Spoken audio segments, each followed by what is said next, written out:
first off, our area is really difficult. We feel like we have to play a challenging schedule through November and December to prepare us for what we're going to see in January and February.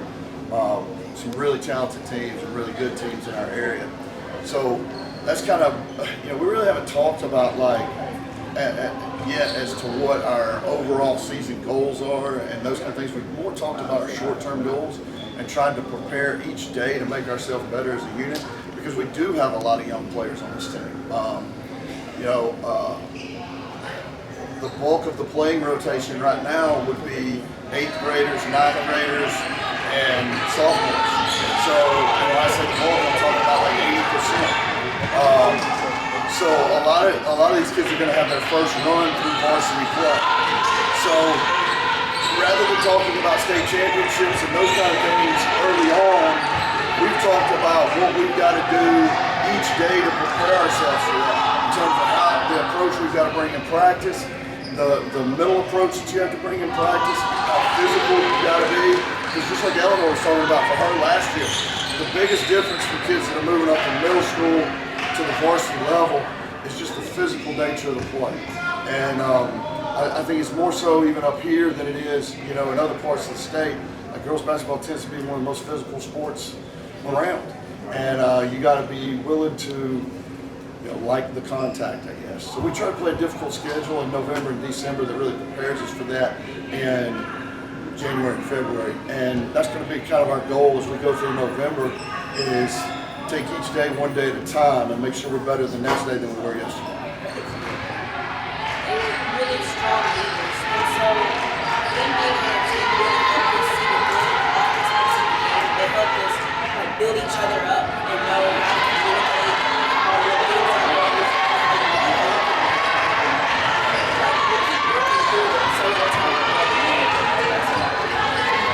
We didn't have any problems with everything getting along and stuff like that. They were good at showing us how to be aggressive and work through the adversity and feed off of the adversity, and to also not play down to our opponents and to always do your best even when you're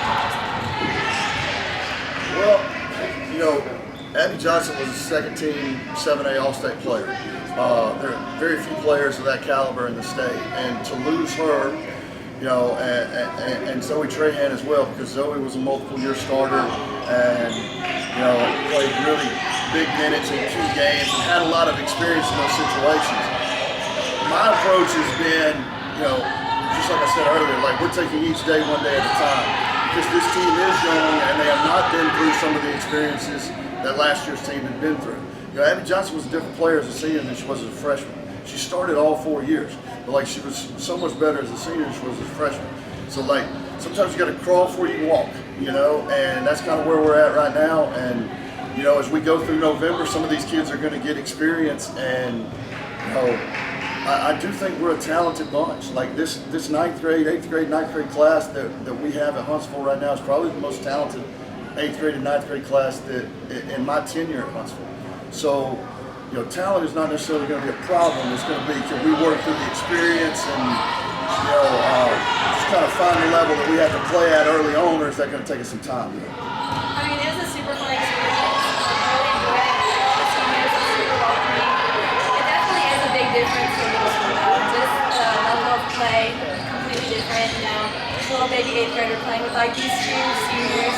So it's definitely different, but I really enjoyed it. Everybody on the team was so sweet. I think that we practice how we play, so when we get put in those situations, it prepares us and it builds our heart strength.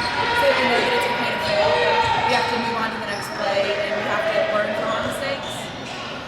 Well, as far as the preparation we have in practice, it really does help us in the game, because we go over every possible situation that we can think of. When it comes time to actually put that stuff into practice, it'll be a serious transition. It'll be just like it is in practice. Every day we talk about that most games are not won off of talent.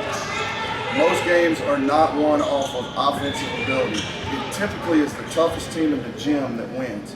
So we really focus on becoming, and I think that's where last year's team had, they were mentally tough, they were physically tough.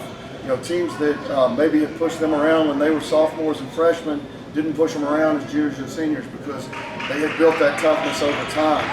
And yeah, that's just really where we focus. It's like, I want them to be the mentally the toughest team in the gym, because basketball is just like life. If you play the perfect game, the best game that you can play, there's still going to be something in the game that goes wrong, that goes bad. And oftentimes it's how you respond to those moments as to whether you're successful overall or not. And that's the thing that I try to instill into them. And we try to put them in those situations in practice where they do fail some, so that, consequently, like, they have to learn to bounce back from that and play the next play.